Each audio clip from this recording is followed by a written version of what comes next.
What does it take for a brewery to be successful in the current economic climate? I'm here in the heart of Greenwich at the Old Naval College, which is home to the Old Brewery. Hey, I'm Mike Newby. Let's go get a beer. In this delightful summer setting, it's interesting to read what the pub says about the history of the site.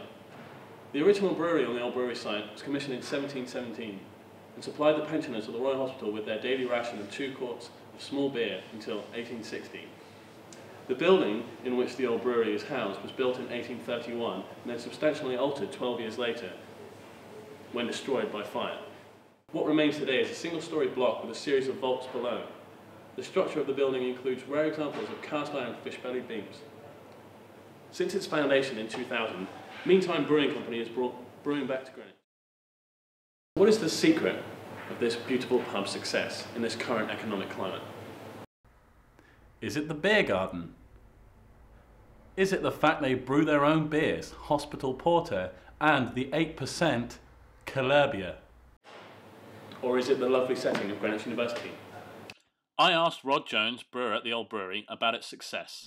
Brewery arrived in February of last year.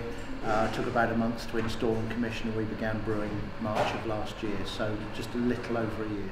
Last, say 8 to 10 years, 600 small breweries brand new breweries have opened in the United Kingdom.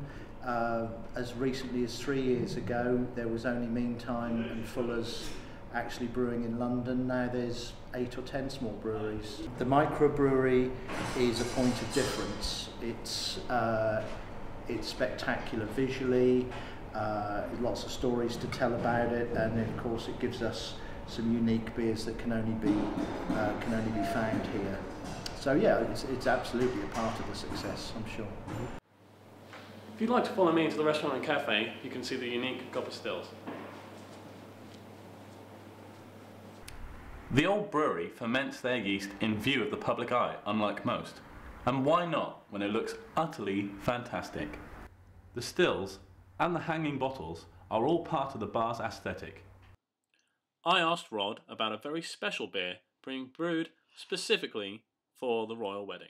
It's a very strong beer. It's a 9% alcohol by volume beer, using only pale malt, so it'll be a deep golden colour, very, very hoppy, very strongly hopped. It is an authentic recipe from the Lovibonds Brewery, which was just by Greenwich Main Station, where Davies wine bars have their wine bar, restaurant and warehousing now. That was Lovibonds Brewery until the 1950s. Beer historian who I know, called Ron Patterson, actually owns their brewing log for 1864, and the beer that we've brewed is a beer that Lovibonds at Greenwich brewed in October 1864 and released for Christmas 1864. So it's an authentic recipe that was brewed 150 years ago here in Greenwich. Hopefully, the new old beer for the royal wedding will bring even more custom this way and build on its success. I'm Mike Newby. Thanks for having a drink with me.